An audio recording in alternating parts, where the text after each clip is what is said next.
Hey everybody, this is Good Clean Fun, and today I'm going to show a method how you can clean grout, going from looking like this to this. In today's video, I'll be using the Wagner 915E steam cleaner, which is linked below in the description for you to check out. I have a comprehensive review coming later on this unit, but as you'll see, it's highly effective for cleaning grout among many other household applications. First things first, you'll need to fill up the water tank. The tank and water line components can build up calcium blockages due to the hardness of water depending on where you live, but for this reason, I don't even bother with it. I just use distilled water. If tap is your only option, there is a procedure to clean it, but that's just an extra hassle to me. Then you'll want to plug in and power on the unit. No surprise here, but you actually do have to wait for the unit to build up steam pressure. 11 minutes later. Ready on red. Not to get ahead of myself and spoil my comprehensive review of this unit, but one thing I really love about it is all the attachments that it comes with. For this job in particular, I'm using a small nylon brush with the extension pieces to mitigate an achy back situation later. Pro tip, wear hearing protection.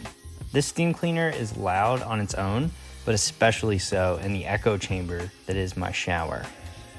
Totally dependent on the area you're cleaning, but in my case, since this is my shower floor, there are a ton of grout lines because of the small tiles, so this may take a while. But as you can see, just hovering over the grout lines with a little bit of scrubbing really does the trick.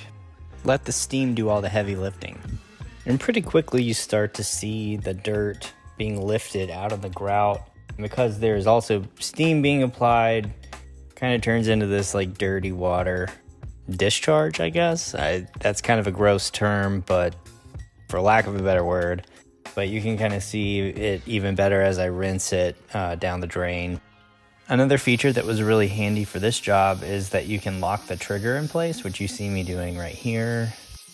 One eternity later. And check it out, the results speak for themselves. A couple of things to note, the floor is wet right here, so I'll show you it dry later on, but the nylon brush you can just see is caked, so I mean it put in the work as if the proof isn't in the pudding enough. But I mean, I've cleaned grout before on this channel using chemicals and I had some success with that. But with the Wagner 915E, it only uses steam power, so no chemicals, which is great for children, pets, and yourself. And lastly, here's another before and after. I hope you enjoyed today's video. Please like and consider subscribing to the channel if you did, so your support is greatly appreciated. Thanks, and I'll see you in the next one.